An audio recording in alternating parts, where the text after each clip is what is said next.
Nada mais sugestivo, porque hoje, né, hoje nós estamos efetivamente pensando nele. Então, quando eu pensei nesse tema e quando eu escolhi este livro, quem for ler novamente vai ver que eu não usei o texto inteiro, eu fiz uma adaptação, né? Esse rapaz que escreveu esse livro, o Vinícius, o nome dele é Pedro de Camargo, ele é paulista. E ele nasceu em 1878. E por que eu estou contando a história dele? Porque quando eu comentei, vou falar sobre o Vinícius, houve confusões, porque as pessoas conhecem outros Vinícius, que também editou livros. Então, eu estou informando para vocês quem é o Vinícius que eu estou utilizando. É o Pedro de Camargo.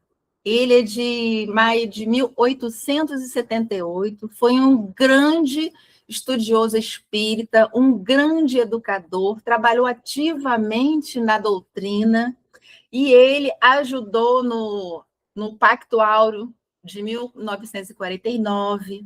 Então, os grandes trabalhadores do início, né, da divulgação da doutrina no Brasil foi ele. E como ele amava profundamente Jesus, Kardec, a doutrina, ele escreveu alguns livros ainda em vida. Então, não é psicografia, são obras que ele editou a partir do estudo que ele tinha. Mas como ele era muito apaixonado por Jesus, então os livros dele são Em Torno do Mestre, como esse que a gente vai ter como base, Na Seara do Mestre, Nas Pegadas do Mestre, Na Escola do Mestre, e alguns deles, dentre esse, a FEB editou, porque ele era um exemplo, né, de trabalhador ativo.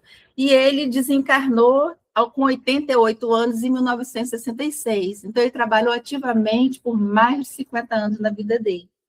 Então, por isso, nós extraímos esse livro, mas vocês vão ver que eu não usei todos os exemplos dele. Eu peguei outros exemplos, porque eu fui lendo outros autores que também utilizaram esse exemplo para contar como foi seu despertamento por Jesus, e são os personagens com os quais nós vamos reflexionar. E aí eu convido todo mundo para a gente se reportar à época de Jesus, porque todos esses personagens estiveram com ele e entenderam e acordaram já naquela época. E aí, você pode passar, por favor, Rafael, a gente vai começar com o livro Pontos e Contos.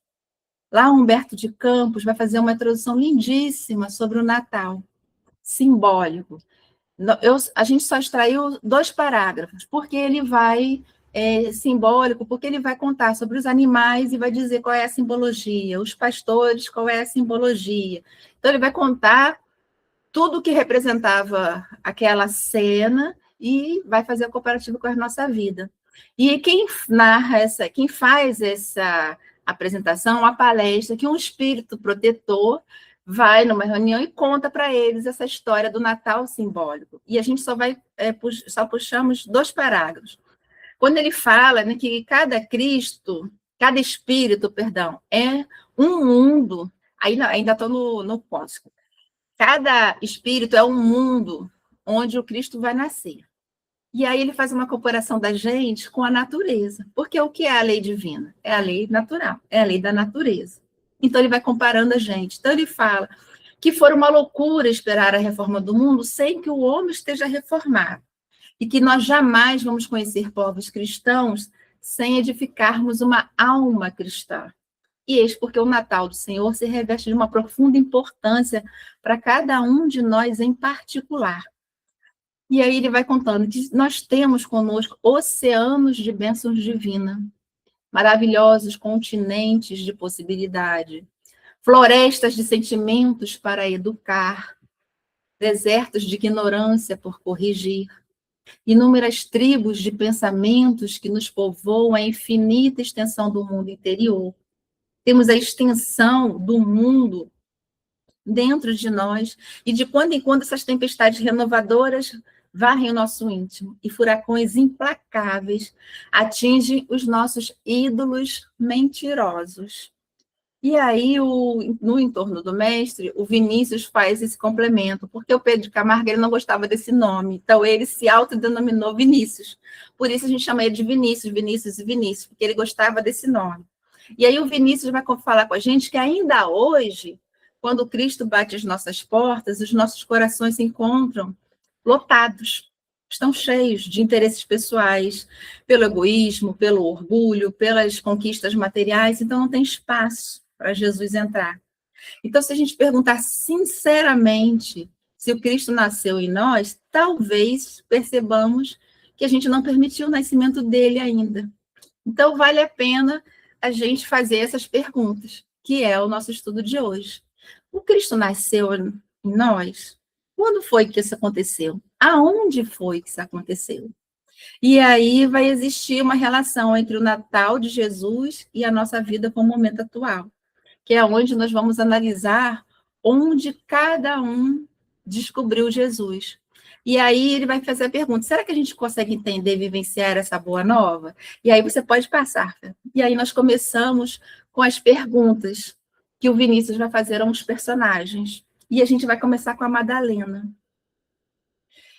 A Madalena, gente, eu peguei desse livro aqui, Estrela Verde. A Estrela Verde, é uma coleção de narrativas do Divaldo, são palestras dele, porque nós conhecemos a história da Madalena, mas ele conta desde que ela era menina, muito apaixonada por um rapaz, ela era muito bonita, 14, 15 anos, ele a engana, e por isso, num encontro entre eles, ele adota e ela acorda num prostíbulo. Então, ela não tinha mais saída. Então, assim que começou a vida dela, com muita tristeza, com muita dor, mas ela se lembrava que na Páscoa, ela ia com os pais dela, né, nos festejos, e lá ela já ouvia sobre um profeta que nasceria e que amaria a todos. Eu estou narrando com as minhas palavras, porque ele é o maior texto do livro, então eu estou contando com as minhas palavras, mas se vocês lerem, vocês vão adorar. Então, ela ouviu falar desse profeta, que amava todos, que viria para trazer um mundo novo, e naquela época ela já se interessou por essa história. E ela era bem pequenininha, mas ela ouviu os profetas contando. Mas aí a vida dela tomou outro rumo. E aí, quando ele fala, perguntemos a Maria Madalena onde e quando nasceu Jesus, e seria possível que ela nos informasse. Nasceu em Betânia, pois certa vez que a sua voz tão cheia de amor e bondade despertou em mim a sensação de uma vida nova, qual então eu nunca imaginei. Porque houve um dia em que ela, já muito rica, né, já sendo Maria Madalena, ela e o Divaldo chama ela de Miriam, né? Ele chama ela de Miriam. E aí ela, numa liteira, passando com um senador romano muito famoso, uma pessoa, um rapaz com lepra, né, um leproso, pede a eles dinheiro, porque ele tinha perdido o tempo de encontrar Jesus. Jesus já estava em outro lugar. E como ele estava muito dolorido, muito sofrido, ele, então, não conseguiu chegar. Então, ele precisava de dinheiro para que ele conseguisse uma condução ou uma caravana e chegasse até Jesus. Ele foi muito maltratado. E a Madalena olha para ele e ele conta, ele narra desse profeta, tal qual ela ouviu quando era criança. Então, ela tira uma moeda da bolsa e joga nele. E fala para ele, olha, se você achar este profeta, você volta e me avisa, porque você tem chagas no corpo, tem lepra no corpo. Eu tenho lepra na alma. Eu já estou morta. Então, ele vai. E numa noite, um tempo passa, numa noite onde ela está subjugada pelos obsessores, né? Porque quando a lua virava, ela era subjugada. Então, ela entrava em estado de transe profundo. Ela ficava desesperada, as dores, então ela saía de cena. E nesse dia, como ela ficava muito violenta, então os empregados tinham que tirar o sapato, andar descalço, não fazer barulho. E nessa noite, esse rapaz surra a porta.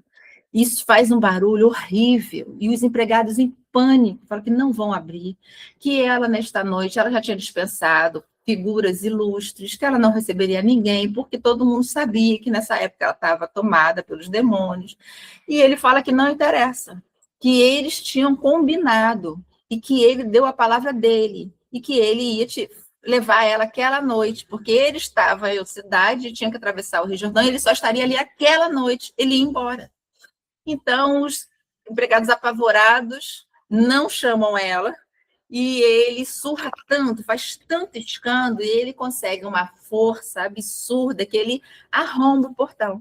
E ele começa a gritar por ela, porque ele não conhece o palácio, sobe as escadas enlouquecido e vai abrindo as portas. Numa dessas portas encontra ela, toda descabelada, olhando para o nada, com uma cara de terror.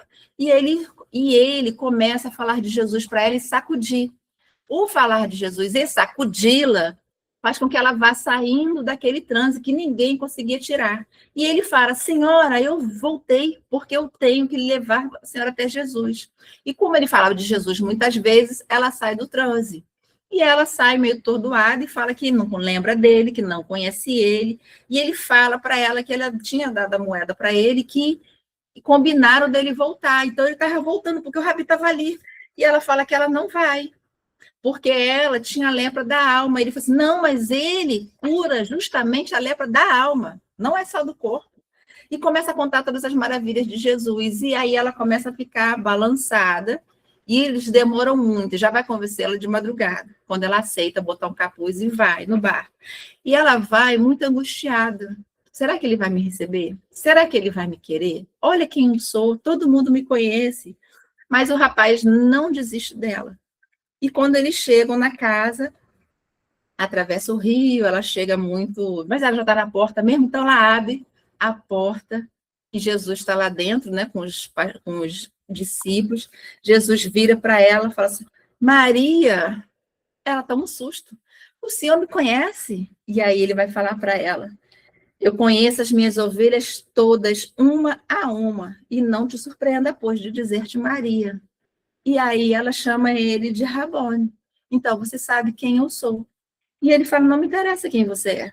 Me interessa o que você vai fazer, deseja fazer daqui para frente.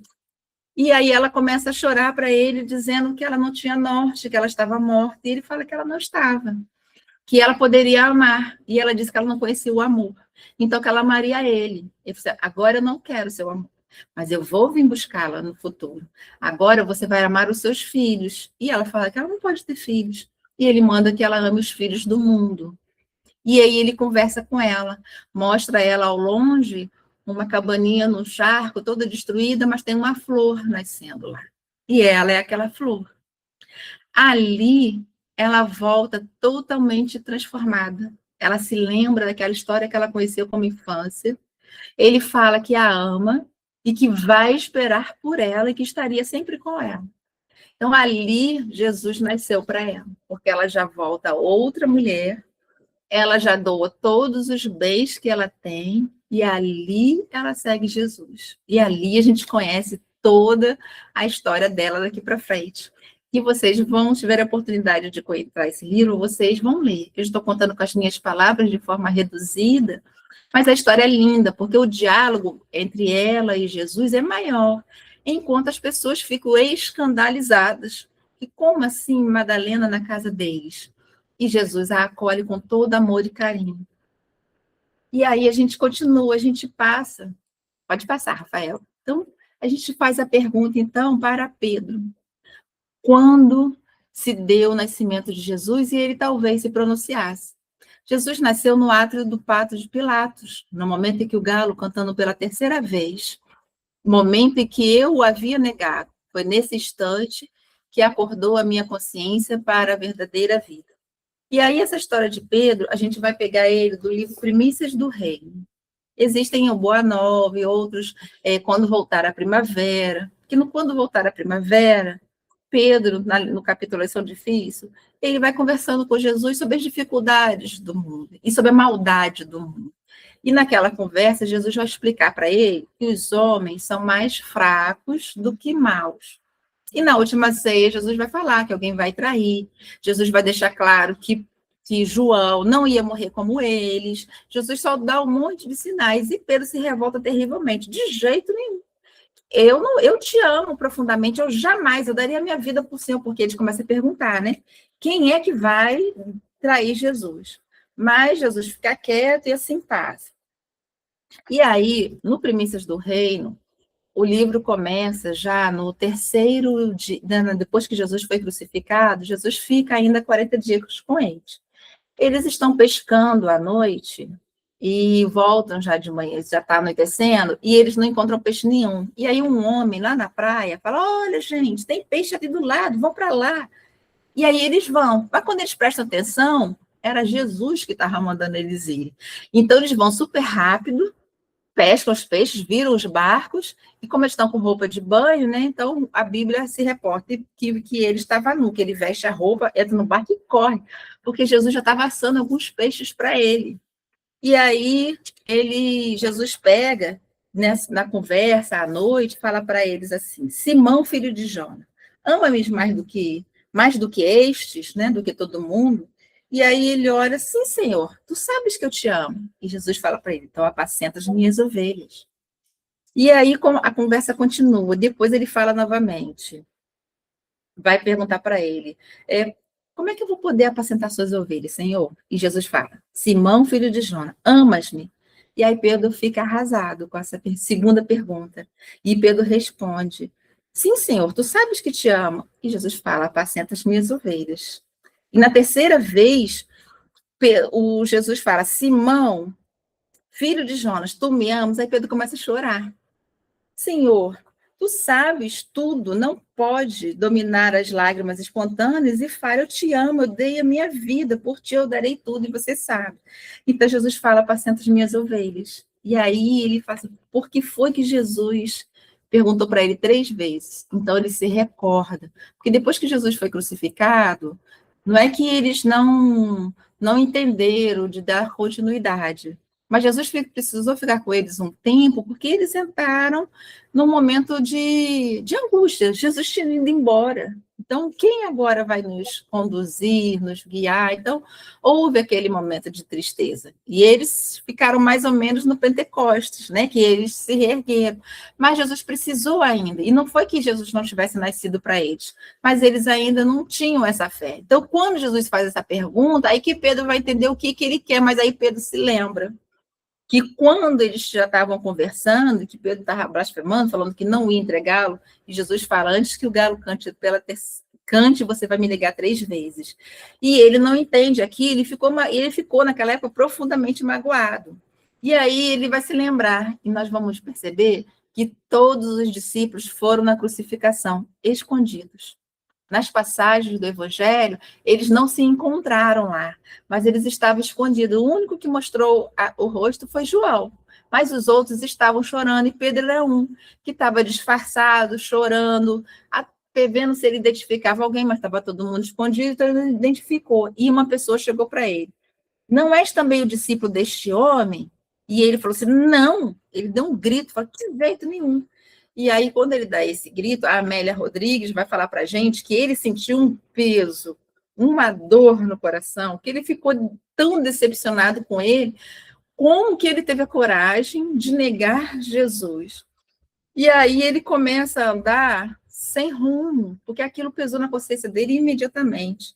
E aí ele queria voltar para a pessoa e dizer que ele conhecia sim, mas ele não teve coragem. Até que uma terceira pessoa pergunta para ele, não és também um de seus discípulos? Ele ficou com uma cólera surda, e ele não conseguiu falar, ele falou assim, não sou, eu nunca ouvi. E a pessoa vai embora. E aí a Amélia Rodrigues fala que ele, com a mente dele, fica assim, meu Deus, eu estou louco. Como eu poderia negar o Rabi? Como que eu ia dominar a minha fraqueza? Então ele fica atordoado, andando sem saber o que ele está fazendo. E quando na terceira vez uma pessoa fala, eu não te vi com ele no horto, não és amigo dele? E ele fala que não. Aí o galo canta. Então ele tem uma profunda mágoa, ele quase entra em desequilíbrio. E Jesus tem que ir lá nele, sair da cela, ir lá nele para que ele fique calmo, porque quando ele faz a negação, Jesus está preso ainda. A crucificação vai se dar no outro dia.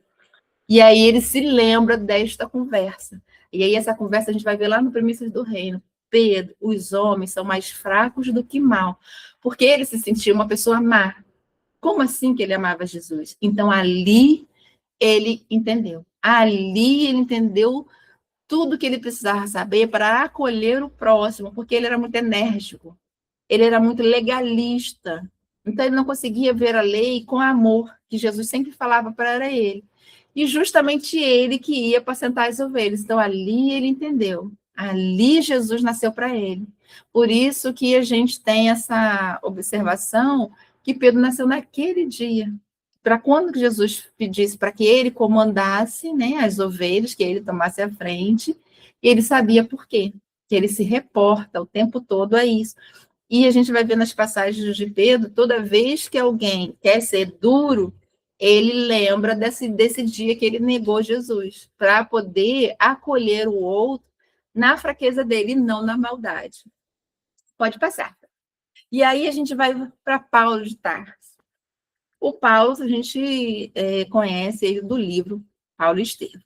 O Paulo, se perguntarmos a Paulo, quando se deu o nascimento de Jesus, e ele possivelmente nos diria, Jesus nasceu na estrada de Damasco, quando eu, então intolerante e fanatizado por uma causa inglória, me vi envolvido por intensa luz e dali por diante, que me deixou cego, pude ver a figura nobre e serena que me perguntava. Como aconteceu essa passagem? E aí eu vou contar também com as minhas palavras, mas é lindo. Porque depois que Paulo apedreja Estevão e a Abigail, quase coitadinha, assim, morre de tanta dor, né? E conversa com o irmão, e ele descobre que ele assassinou o cunhado, ele devolve ela para a família. Ele não destrata ela, mas fica em silêncio, porque ele não podia admitir. Ele já estava admitindo que ela era de uma classe social inferior a dele, já estava apresentando para a família. E ainda descobri que ela era irmã de um cristão, e justamente do Estevão, porque o Estevão tem uma conversa linda com ele, e fala para ele que abençoava a união dos dois e que quando ele conhecesse Jesus, como ele não seria um excelente discípulo, já que ele era tão defensor de Moisés? Aquilo humilhou ele profundamente. Como que uma pessoa a quem eu estou matando me fala com essa serenidade? Então ele termina o noivado com a Abigail, devolve ela para os pais deles. Nesse meio tempo, a Abigail, muito triste, não conta para a família o que aconteceu, né? Porque ela tem pais adotivos até então, porque o pai já tinha sido assassinado há muito tempo, né? Já quando eles eram adolescentes. Então, ela não conta, diz que ele estava muito ocupado, que tinha acontecido um problema de trabalho, então queria ficar muito tempo sem visitá-la. E ela adoece de tristeza. E quem vai socorrê-la é o Ananias. Então, apresenta Jesus para ela e ela se torna cristã. O Paulo, então, Saulo, não sabia disso, mas ele amava ela de verdade, profundamente. Então, o tempo passou e ele, com aquela paixão que ele não conseguia, né, se libertar, ele vai se encontrar com ela. E na cabecinha dele ele pensa que vai perdoá-la, né? Porque afinal ela só era irmã dele. Ele tinha sumido muito tempo e eles desencontraram. Chega lá, descobre que ela tinha morrido dias antes e que ela tinha se tornado cristã e que o Ananias tinha convertido ela. Então ele vai com todo o ódio da alma dele atrás do Ananias para prender o Ananias. Mas na estrada de Damasco, ele está com a alma em frangalhos. Porque ele estava indo prender uma pessoa, mas ele pensava com ele mesmo, por que eu não estou feliz? Por que a minha consciência não para de me acusar? Eu estou seguindo as legislações de Moisés. Fui tudo que eu aprendi. Ele passa uma revista na vida dele. Eu aprendi tudo isso. Eu não estou errado. Por que eu não tenho essa paz que todos os cristãos têm? Por que eu não estou bem?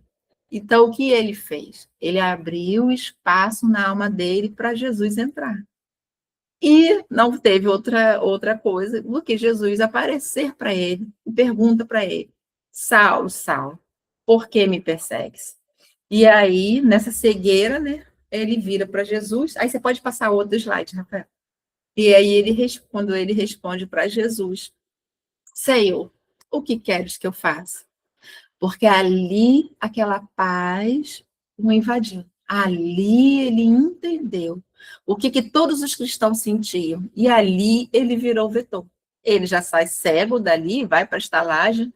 Ananias, né, depois de 3 dias, é quem vai curá-lo e e aí ele tenta, coitadinho, apresentar para o Sinédrio, em poucas horas, o que ele tinha lido, né, as escrituras de Mateus, só que ele não foi bem acolhido, e Ananias trata ele com todo amor e carinho. Você é o vaso escolhido. Mas você precisa viver primeiro tudo o que você vai pregar. Você precisa amealhar as sementes. E assim começa a vida de Paulo. Então, ali Jesus nasceu para ele, mas ele já não estava. Ele já foi para a história da Damasco, mas já não mais aquele perseguidor. As interrogações começaram. Então, o campo já estava começando, as sementes já estavam começando a brotar. E ali é onde Paulo conhece Jesus, Jesus nasce para ele. E aí pode passar, por favor. E aí nós vamos perguntar então para Joana de Cusa. A Joana, a gente vai encontrar a história dela no livro Boa Nova. É uma história linda também, do Humberto de Campos. Então, perguntemos a Joana de Cusa, onde e quando nasceu Jesus? E ela nos responderia. Nasceu no dia que, amarrada ao poste do circo de Roma, ouviu o povo gritar, abjura, abjura. E o soldado com a tocha acesa dizendo, pode passar.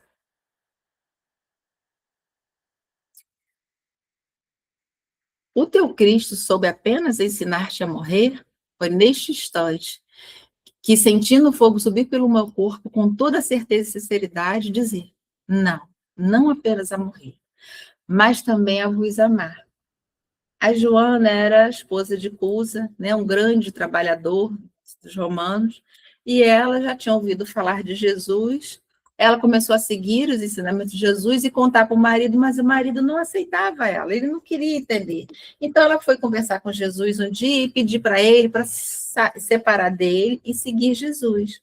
Jesus fala que ela não podia fazer isso, que ela havia um compromisso dela com ele, que ela o acolhesse como irmão e que ela parasse de impor o evangelho, a boa nova para ele, porque ela queria impor, e Jesus vai falar para ela que o pai não impõe a reforma aos seus filhos, ele esclarece no momento oportuno.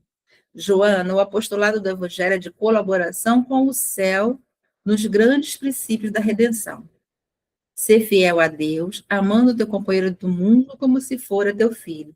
E não perca tempo em discutir o que não seja razoável. Deus não trava contenda com as suas criaturas. Trabalha em silêncio por toda a criação e vai. Mas fala para ela. Mas se te perguntar, você apresenta Jesus com energia, amorosa. E assim ela vai. Os anos se passam. Ela tem engravida, né? Tem um menino muito bonito. E ele, por tanta confusão lá no Império, ele enlouquece, adoece e morre. Então, ela fica numa situação financeira muito difícil. Ela vai trabalhar como empregada na casa das amigas. Mas quando essa amiga descobre que ela é cristã, o filho dela já está um rapazinho, ela entrega os meninos para os romanos. E aí acontece dos dois estarem amarrados para serem queimados, e o filho dela desesperado, chorando muito, pedindo para a mãe dele abjurar, porque se ela abjurasse, deixariam eles sobreviverem, ou pelo menos o menino, e o menino desesperado. E aí é nesse instante que ela entra em estado de transe e começa a se lembrar de Maria, de Jesus, que nunca fez nada. E como Maria, como mãe, deu testemunho de amor, apesar da crucificação dos seus filhos. Então, ela manda o menino se calar. Cala-te, filho. Porque Jesus não teve nada que o abonasse e ele foi crucificado por nós. Então, ela pega e não abjura. E o menino fica desesperado. Então, ali ela encontra, ali Jesus nasce para ela, porque ali ela entende e fala para esse soldado que ela também o ama. E quem não é esse personagem que veio passando por tantas encarnações e hoje nós a identificamos como Joana de Ângeles. Ela aprendeu a amar, ela entendeu Jesus quando nasceu, e assim ele ficou por toda a eternidade, por toda a vida dela. E aí você pode passar. E aí, nós vamos perguntar à mulher adulta. Perguntemos à mulher adulta onde e quando Jesus nasceu. E ela talvez nos informe quando, após ser salva do apedrejamento, ao procurar Jesus pedindo um roteiro, ele, encontrando em mim as dores da humanidade, me orientou a seguir com paciência e confiança em Deus, porque ele estaria comigo aonde quer que eu fosse.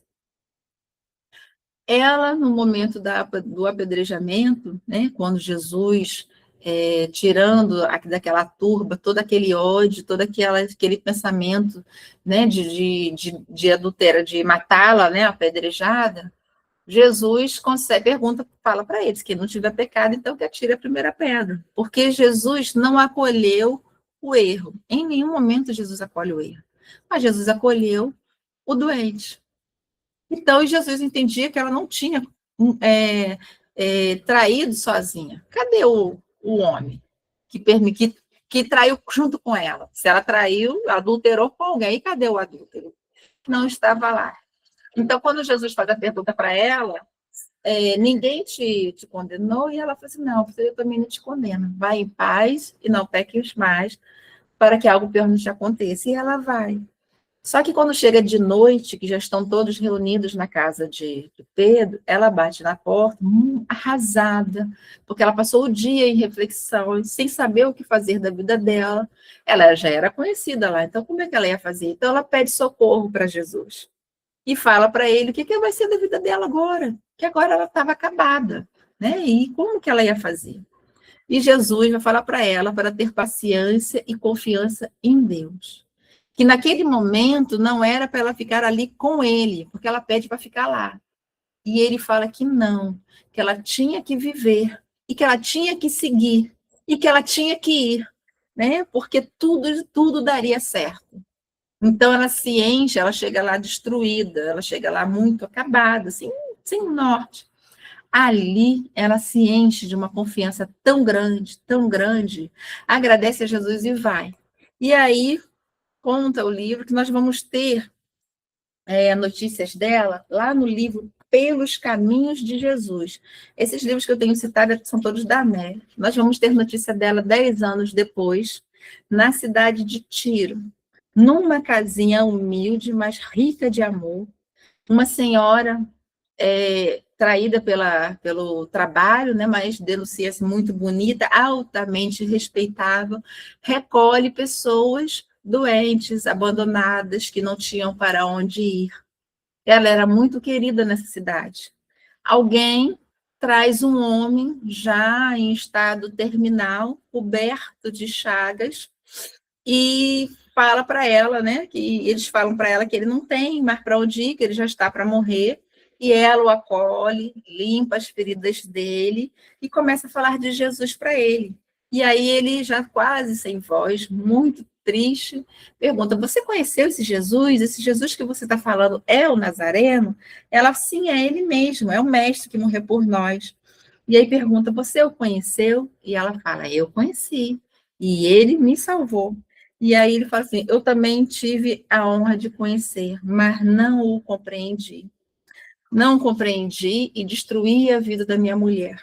E aí ele narra que ele passou a vida, depois do episódio do apedrejamento, ele passou a vida procurando por ela, para pedir perdão, porque ele conta que ele destruiu a vida dela, que ele jogou ela na adulteração, ele provocou isso. E ele não sabia onde ela estava. Então a dor e o remorso tinham jogado ele numa vida miserável. E ele tinha perdido a oportunidade, agora ele estava morrendo. E aí ela vai falar para ele o que Jesus falou para ela. O arrependimento do erro, a confiança em Deus e a paciência são os primeiros passos para a reparação de qualquer delito. Que Deus é amor e que Jesus nunca estaria longe e que iria atrás dos que os buscarem. Se ele quisesse Jesus, Jesus estaria com ele aonde quer que ele fosse. O diálogo entre eles é maior, tá? Mas, como a gente não tem muito tempo, né? Então, eu reduzi esse diálogo. E vocês, quando tiverem a oportunidade de ler, é muito bonito, porque ele vai falar, vai contar a história dele, tudo que ele fez, a procura dela, e ele também não encontrou mais Jesus, não teve coragem de chegar perto de Jesus, mas ela vai falar para ele dormir em paz, porque se ele estava arrependido, já seria um começo. E ele morre nos braços dela, e ela não conta para ela que a esposa é ela. Ele não tem. Ela até pensa, mas alguma coisa segura e ela não conta. Então ele desencarna nos braços dela, sem saber que ela era aquela mulher, porque a consciência dele doía demais, ele não sabia onde que ela estava. E ele precisava muito achá-la. E aí, pode passar para o próximo, por favor. Nós vamos passar para o Zaqueu. Para Zaqueu, onde e quando Jesus nasceu? Para o publicano, talvez, tenha nascido numa esplêndida manhã de sol, quando ele, ansioso por conhecê-lo, subiu numa árvore à beira do caminho por onde Cristo passava, e o mestre disse que gostaria de fazer uma visita. O Zaqueu, aí a gente vai encontrar a história do Zaqueu, muito bonita, lá no livro Boa Nova. O Humberto de Campos vai falar para a gente, Boa Nova? Não. Primícias do Reino. Porque o Boa Nova, o Humberto de Campos, ele tem uma forma de contar as histórias. Ele é mais direto nas notícias e nas informações. A Amélia Rodrigues, ela é uma poetisa, ela é mais amorosa, então ela fala do vento, do calor, ela fala das árvores com as folhas balançando, o sentimento de cada pessoa, se tinha passarinhos voando, então ela transporta a gente para o ambiente. E aqui, no Primícias do Reino, como que ela fala? Que o Zaqueu, ele era uma pessoa muito odiada, e ele se sabia odiado, porque ele era o chefe da coletoria, né? E ele era um homem muito rico, mas ele era um homem extremamente triste. A tristeza dele era do tamanho do poder que ele tinha. E ele sempre ajudava o cego Bartimeu. E ele se sentia tão aleijado como Bartimeu. Por quê? Porque ambos eram invisíveis naquela sociedade. E ele só era tratado porque ele era o chefe, mas ele ouvia as pessoas escondidas xingando ele, falando bobagens para ele. Só que ele não se voltava para saber quem foi, nem atacava, nem nada. E à noite, quando ele botava os filhos dele para dormir, ele sempre pensava: eu vou juntar mais dinheiro e eu vou embora dessa cidade para sempre. E nunca mais vou trabalhar com impostos. Eu vou para um lugar onde ninguém me conhece, porque eu preciso ser feliz. Ele tinha muita sede de amor. E ele já tinha ouvido falar de Jesus. Mas ele entendia, ele sentia que ele amava aquele homem. Porque aquele homem recebia as pessoas doentes da alma, não era só do corpo, porque profetas que curavam, todos eram. Havia muitos a curar as lepras, médios não eram novidade para eles. Mas alguém que curava a alma, essa era a novidade de Jesus. Esse era o diferencial de Jesus. E aí, estava chegando perto da Páscoa, Bartimeu entra correndo na cidade, porque ele está enxergando. Jesus cura o cego Bartimeu. Então, tem um alvoroço danado. Algumas pessoas gritam que ele é Satanás, outras pessoas dizem que é um milagre, outros dizem que é bobagem. Então, tem aquele alvoroço inteiro, mas todo mundo quer correr para ver Jesus. E o Zaqueu, ele era baixinho, gordinho e odiado por todo mundo. Ninguém ia dar passagem para ele. Por isso que quando ele corre, ele sobe na árvore. E a Amélia Rodrigues narra que ele era um homem de postura, um homem sério. Ele perde totalmente a compostura, sai gritando e correndo com todo mundo. E aí ele sobe na árvore. E quando Jesus passa embaixo, fala para ele: Zaqueu, desce daí, porque hoje me convém pousar em sua casa. A Amélia Rodrigues conta que ele entra em estado de choque, e vê a vida dele toda passando na frente dele. Sabe quando a gente está num susto terrível, que toda a nossa vida passa na nossa frente? A Amélia Rodrigues narra que assim aconteceu com ele. Ele ficou lá, estatelado.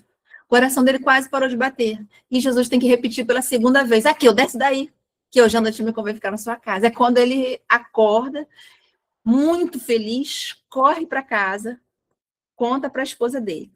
Eles choram muito abraçados, por muito tempo, porque finalmente eles teriam a chance de ser felizes. E ele pensa: eu vou ser feliz mesmo, porque Jesus tem um corretor de impostos com eles, que é Mateus, e Jesus não discriminou Mateus, é um seguidor dele. Então eu tenho sim uma chance. E eles arrumam a casa, e ele muito feliz, e ele prepara uma ceia para todo mundo, e ele vai com a esposa dele para a porta da casa e fica esperando. E eles esperam um tempo. E aí ele pensa: será que Jesus não vai vir? Porque aí o coraçãozinho deles começa a ficar apertado, né? Mas, gente, Jesus tinha um monte de coisa para fazer, né? A multidão que ele tinha que socorrer. E Jesus aponta lá longe, e o coração dele se enche de alegria. E aí, quando Jesus chega para perto dele, para conversar com ele, alguém grita: Senhor, pernotarás na casa desse publicano? o Zaqueu, ele sente como se um golpe de fogo invadisse o coração dele. E é onde ele fala: Senhor, eis que dou aos pobres metade dos meus bens. E se em alguma coisa tenho defraudado alguém, eu restituo quadruplicado. Entra na minha casa. E aí Jesus sorri para ele e fala: hoje veio a salvação a esta casa, pois também este é o filho de Abraão. Porque o filho do homem veio buscar e salvar o que se havia perdido. E ali nasce um novo homem. Ele realmente divide tudo que ele tem e daquele dia ele larga tudo e segue Jesus para sempre. E a Amélia Rodrigues narra para a gente que depois da crucificação de Jesus, o Pedro convida ele para construir uma igreja nas terras de Cesareia. E ele vai. E este homem incrível, essa personalidade magnífica, é hoje o nosso querido Dr. Bezerra de Menezes, que até hoje tem Jesus como grande amor da vida dele. E ele nunca mais esqueceu. Né? E assim a gente conhece esse personagem incrível. Pode passar. E aí nós podemos perguntar para o Dimas. Dimas era o bom ladrão. Onde e quando nasceu, e ele poderá nos informar que Jesus nasceu no topo do Calvário, precisamente quando a cegueira e a maldade humana supunha aniquilá-lo para sempre. Dali, ele me dirigiu um olhar, repassado de piedade e de ternura, que me fez esquecer todas as misérias deste mundo e antagonizar as delícias do paraíso, e desde logo sentiu em mim e eu. Por que vai falar de Dimas? No livro Até os Fins do Tempo, da Joana de Ângela, na psicografia do Divaldo, vai contar quem era o Dimas. O Dimas, ele foi um rapaz que ficou órfão de pai muito jovem. E a mãe dele trabalhou muito, mas muito, mas muito. E não se perdeu para que ele tivesse uma educação e tratou ele como se fosse um homem de bem. E cuidou dele com todo carinho. Quando ele se tornou adolescente, ele se envolve com os rapazes de má vida. E aí ele começa a roubar. Nesse meio tempo, a mãe dele arranja uma noiva para ele. O nome da mãe dele era Tamar. E esta noiva, menina muito boa, as duas, a mãe e a noiva, a Tamar e a noiva, começam a lutar para tirar ele da bandidagem, porque ele se torna ladrão. E ela ora, e ela chora, e ela implora, só que nada deu jeito. Um dia ele comete um roubo e vai fugir de madrugada para atravessar o Rio Jordão, só que os soldados já estavam de tocaia. E aí ele é preso e condenado por tudo. Os amigos fogem, ele fica solto lá sozinho. E aí, lá na cruz, ele está lá no alto, a mãe dele se acabando de chorar, perguntando para ele onde foi que ela tinha errado, o que foi que ela fez, para que ele não entendesse, não a compreendesse. Quando ele vê a mãe e a noiva dele agora abandonada, né, porque ele não ia se casar mais com ela, então começa a bater o arrependimento dele. Ele começa a se lembrar de todo o sacrifício da mãe dele por ele, de toda a rogativa da noiva dele por ele. E aí ele vê Jesus sendo hostilizado pelo ladrão da outra ponta, que a gente não sabe quem é. E aí ele chama a atenção desse outro rapaz. Como assim? Nós dois sim temos culpa, nós erramos. Mas este homem, ele não fez nada, ele não merecia estar aqui. E nesse meio tempo, Jesus está passando todas as fases para que se cumpra, né, o que está escrito. Jesus pede água, o soldado vai dar vinagre para ele, fura ele, e ele começa e vai vendo toda a passagem. O Dimas vai assistindo aquilo, e é onde ele se arrepende de tudo, se arrepende da mãe dele e pede socorro para Jesus. Senhor, lembra-se de mim quando entrares no paraíso? E ele estava tão arrependido, ele tinha entendido, ali ele tinha entendido o que ele tinha perdido e quem era Jesus. E Jesus vai falar para ele que sim, que ainda aquele dia eles estariam juntos. E aí a mãe do Dimas, a Tamar, ouve aquilo tudo e chora tanto, mas tanto, mas tanto, porque ela conhecia Jesus. E o Jesus disse que ia ficar com o filho dela. Uma outra mãe que está ao lado vai socorrê-la, porque ela chora tanto e ela quase desmaia, e essa outra mãe a socorre e a levanta. E ela pergunta, seu filho está aqui? E essa mãe responde, sim, meu filho é o do meio, meu filho é o Jesus. Então, se o meu filho falou para o seu filho que ele está salvo, acredita, porque meu filho é o filho de Deus, é o Messias. E as duas se abraçam, e aí Jesus fala que está tudo consumado, Jesus volta para o plano espiritual, e Maria consola a Tamar e a noiva. E o Dimas desencarna logo em seguida. Então é ali que ele descobriu. Felizmente, já descobriu no final daquela encarnação, mas há tempo, porque sempre teremos tempo, não importa, no nosso último suspiro, nós sempre teremos tempo. Sempre Jesus pode nascer em nós. Nós não temos notícia desse personagem, não fui atrás para saber quem ele poderia ser, a gente só tem esta passagem. A conversa, a história é muito maior, porque a Joana ela descreve nos mínimos detalhes a vida desse rapaz. Mas vale a pena a gente conhecer e entender que a gente nunca está perdido. Ah, meu Deus, eu já estou com 70 anos, agora que eu conheci a doutrina, a nossa hora é agora. Agora a gente entendeu. Então, se Jesus nasceu, a eternidade toda estaria conosco, né? E aí, por fim, pode passar. Nós podemos perguntar, finalmente, a Maria de Nazaré: onde e quando nasceu Jesus? E ela nos responderá: Jesus nasceu em Belém, sob as estrelas que eram focos de luz, guiando os pastores e suas ovelhas ao berço de palha. Pode passar. Foi quando o segurei em meus braços pela primeira vez e senti se cumprir a promessa de um novo tempo, através daquele menino que Deus enviara ao mundo para ensinar aos homens a lei maior, a lei do amor. Doutor Bezerra, uma vez perguntado numa reunião, né, com o Chico, por que os primeiros cristãos são tão devotos dela? Doutor Bezerra, Eurípides Barçanufo, né? A gente tem muitos outros, Baiano de Carvalho, são tão apegados a ela. E ele responde, porque ela apagou a luz dela para que a luz do Cristo sobressaísse, resplandecesse, que a gente não tinha noção de quem era esse Espírito. E nós temos, né? Ela ficou com ele até o fim.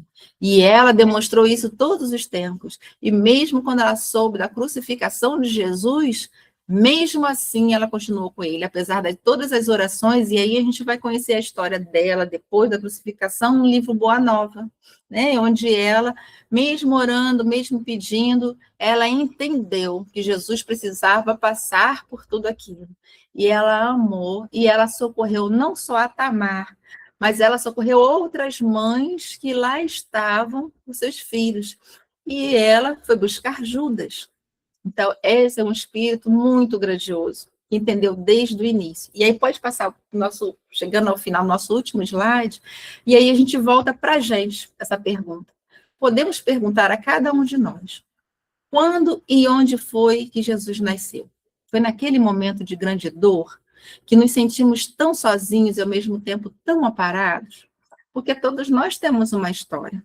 Todos nós tivemos aquele momento. E todos nós sentimos a presença de Jesus ali. Porque em muitas situações da vida, não tem como a gente dizer que não tivemos um amparo. Que o amparo, ele se faz presente. E algumas vezes a gente até pensa, poxa vida, eu não estou tão de acordo com Jesus. Mas a gente não precisa se tornar espírito de luz tão imediatamente, porque Jesus nos entende. Nós estamos ainda em aprendizado, somos pessoas imperfeitas. Jesus só precisa que a gente nasça, que ele nasça no nosso coração. Só precisa, quando ele bater a porta, que a gente abra a porta, porque ele vai fazer o trabalho. A gente não vai, porque nós descobrimos, esses primeiros cristãos, esses espíritos que descobriram, a história deles não acabou ali. Eles tiveram uma trajetória. E eles conseguiram, da mesma forma que nós todos vamos conseguir. A gente só precisava disso, que quando ele chegasse, ele nos entendesse, a gente acolhesse ele, porque aí ele faz o trabalho. Nós vamos cair muitas vezes, nós vamos nos chatear muitas vezes, mas não quer dizer que eu não aceitei Jesus, quer dizer que eu estou na luta, que eu estou no trabalho. E aí Humberto de Campos, voltando lá para o início do nosso livro, Pontos e Cantos, ele fala que o Evangelho de Jesus não é um livro para a gente guardar no museu. Ele é um roteiro de vida. e é devagarzinho. Então, a gente tem que se amar, a gente tem que ter paciência, mas todas as vezes que Jesus tocar na nossa porta, a gente deixar um lugarzinho para ele. A gente não se voltar tanto, não deixar tanto a nossa casa cheia de vaidade, de orgulho, de bens materiais, mas deixar sim o ladinho dele, para que ele possa entrar e nos ajudar a limpar a nossa casa. E é o que nós estamos fazendo. Nós já estamos aqui, nós já estamos matriculados. Então, ele vai sim conseguir. E a gente tem que saber disso. Nós não podemos só acreditar, a gente tem que saber que ele está aqui, ele nunca mais foi embora. Mas é que, às vezes, a gente não se acha digno de deixar ele entrar. Na minha casa não é digno. Não sou digno que entreis em minha casa. Adireis uma palavra e sereis salvos. E assim ele faz. Se ele entende, se a gente acha que não está pronto, tudo bem, mas eu estou aqui, tá? Se vocês precisarem, estamos aqui. Então é isso que nós temos que fazer. Deixarmos a nossa porta aberta e não nos sentirmos humilhados ou diminuídos, porque a gente acha que ele não merece, porque foi para a gente que ele veio, foi para os doentes, os sãos já estão lá na luz, foi para a gente. Então vamos aproveitar que ele está conosco e vamos com os nossos defeitos mesmo, agarrar com unhas e dentes essa oportunidade e permitir que ele acalme nosso coração, que ele retire e nos ajude a limpar a casa, o lixo que a gente ainda tem, que é natural, que a gente comece a se amar também, para entender esse amor dele, como os outros entenderam. Né? Vocês, quando tiverem contato com esse livro, vocês vão ver que tem outros personagens, né? Mas são tão emocionantes os outros que eu não dei conta de colocá-los aqui também. Mas a gente pode pesquisar, e Jesus conhece a nossa história, e a nossa história ela é bonita sim. Nós já estamos aqui, olha que coisa maravilhosa, já passamos por tantas fases, e nós estamos aqui e vamos chegar junto dele, e se Deus quiser estaremos juntos, fazendo grupo de estudo lá em cima, felizes, porque nós estamos continuando, a gente não foi jubilado. Então eu agradeço a vocês o carinho e a atenção dessa noite.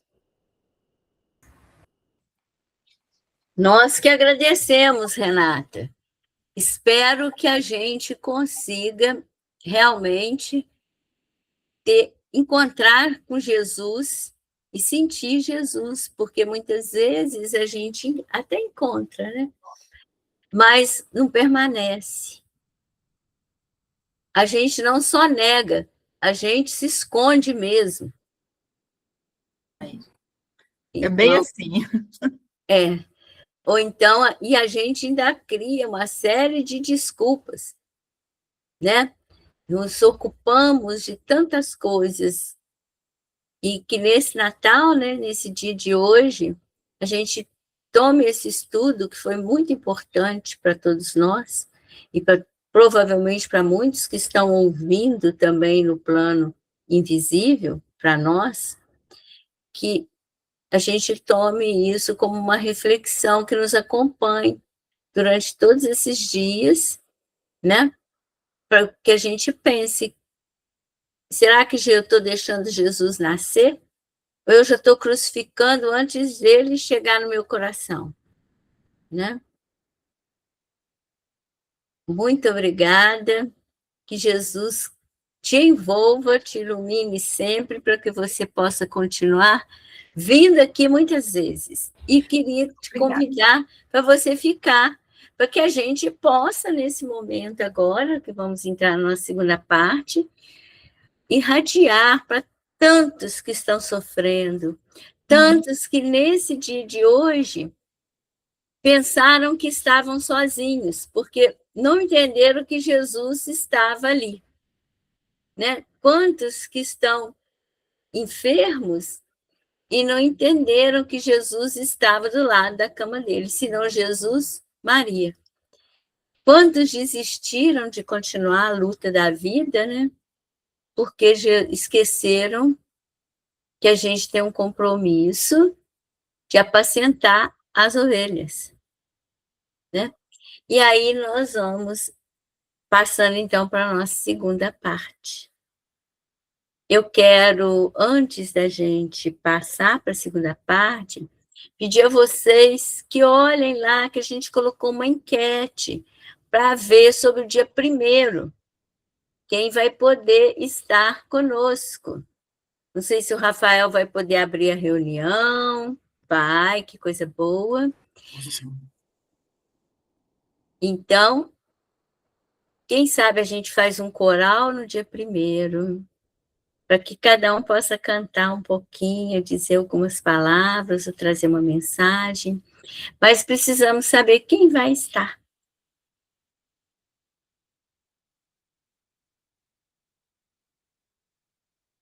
Então, agora, eu queria saber quem pode falar a Sagrada Mãe de Cristo para nós, que nem o Edson nem a Cida estão aqui, para que a gente faça a conexão para a irradiação.